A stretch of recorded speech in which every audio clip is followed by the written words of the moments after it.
صلو علی الحبیب صلی اللہ تعالیٰ علی محمد صلی اللہ تعالیٰ علیہ وسلم۔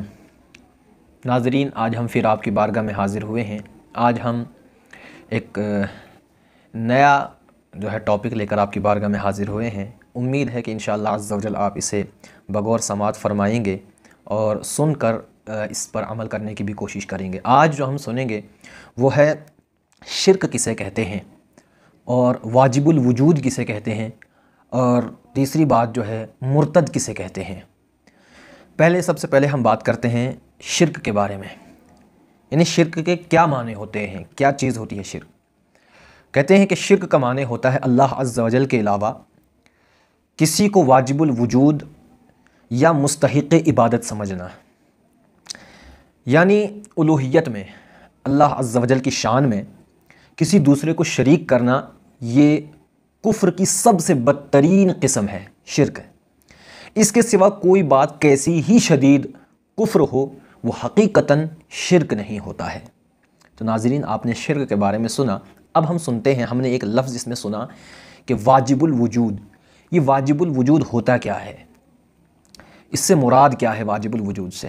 واجب الوجود ایسی ذات کو کہتے ہیں جس کا وجود یعنی ہونا ضروری اور عدم محال یعنی نہ ہونا غیر ممکن ہے، یعنی وہ ہمیشہ، وہ ذات ہمیشہ سے ہے، ہمیشہ رہے گی، جس کو کبھی کوئی فنا نہیں، کسی نے اس کو پیدا نہیں کیا بلکہ اس نے ساری کائنات کو پیدا کیا ہے، جو خود اپنے آپ سے موجود ہے۔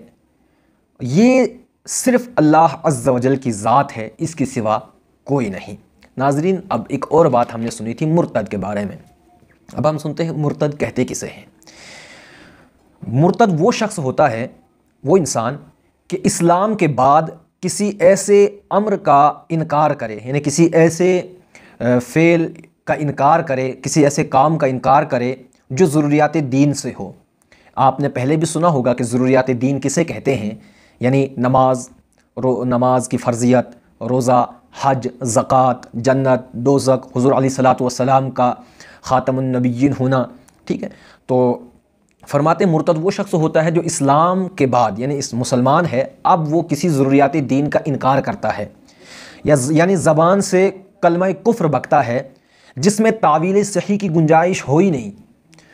یوں ہی بعض افعال یعنی کام ایسے ہوتے ہیں جن سے انسان کافر ہو جاتا ہے، مرتد ہو جاتا ہے۔